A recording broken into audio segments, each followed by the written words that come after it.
शायद किसी भी प्राकृतिक घटना ने इतना डर, रोमांच और आश्चर्य उत्पन्न नहीं किया होगा जितना बिजली के कड़कने से और बादलों की गर्जना से उत्पन्न होता है।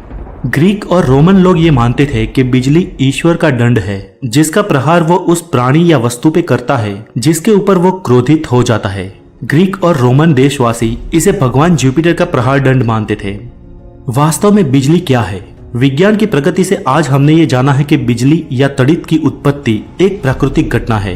अवकाशी बिजली का जन्म कोमिलोमिन्स क्लाउड नाम के बादलों में होता है। जब बादलों के बीच घर्षण और टकराव होते हैं तब उनके एनर्जी प्रवाह किसी दूसरी ऑपोजिट एनर्जी से अट्रैक्ट होकर एक दूसरे के साथ टकराते हैं और लाइटनिंग उत्पन्न होती है, जिसे हम आसमानी बिजली कहते हैं। बिजली के बारे में जानने के लिए हमें उसके प्रकार समझने होंगे।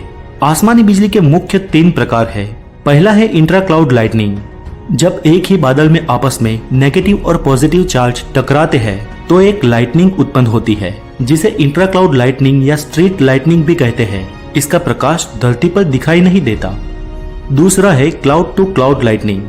2 अलग अलग बादलों के नेगेटिव और पॉजिटिव चार्ज जब संपर्क में आते हैं तो एक अवकाशी स्पार्क या लाइटनिंग उत्पन्न होती है। ऐसी बिजली का प्रकाश कई बार दिखाई देता है और कई बार नहीं। तीसरा प्रकार है क्लाउड टू ग्राउंड लाइटनिंग। जब बादलों के नेगेटिव या पॉजिटिव चार्ज जमीन के किसी नेगेटिव या पॉजिटिव चार्ज पे अट्रैक्ट होकर लाइटनिंग रूट बनाते हैं तो क्लाउड टू ग्राउंड लाइटनिंग उत्पन्न होती है। इसे हम जमीन पे बिजली गिरना भी कह सकते हैं। ये बिजली 30,000 डिग्री सेल्सियस तक गर्म होती है। इतनी गर्मी से एयर कॉम्प्रेस होकर बाद में बहुत दबाव के साथ एक्सप्लोर होती है, जिससे एक धमाके की गर्जना या आवाज आती है, जिसे आम भाषा में हम बादल का गरजना कहते हैं।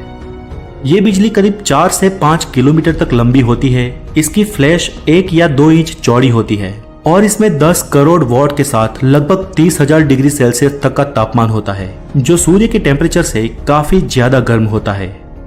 क्योंकि आवाज की स्पीड प्रकाश की स्पीड से बहुत कम होती है, इसलिए हमें लाइटनिंग पहले दिखती है और गर्जना बाद में सुनाई देती है।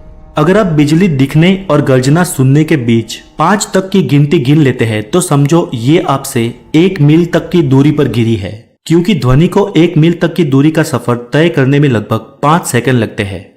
प्रकाश की स्पीड 2,99,792 किलोमीटर पर सेकंड है और ध्वनि की महज 343 मीटर पर सेकंड।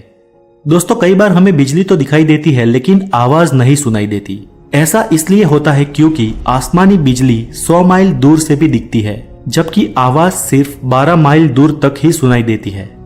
दुनिया भर में हर साल करीब 24,000 लोगों की मौत बिजली के गिरने से होती है।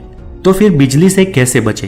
तो बिजली या थंडरस्टॉर्म में बचने का सबसे बेहतर तरीका है घर में रहना। और अगर आप कहीं बाहर है तो फोन या इलेक्ट्रिक उपकरणों को स्विच ऑफ कर दे और खुले मैदान में या पेड़ के नीचे ना खड़े हो पर किसी इमारत का आसरा ले। अब आखिरी सवाल कि क्या हम आसमानी बिजली का संग्रह कर सकते हैं? तो फिलहाल तो नहीं। अभी हमारे पास ऐसे कोई साधन नहीं है कि ऐसा हम कर पाए। और अवकाशी बिजली 1 सेकंड से भी कम समय में गिर के ऊपर उड़ जाती है।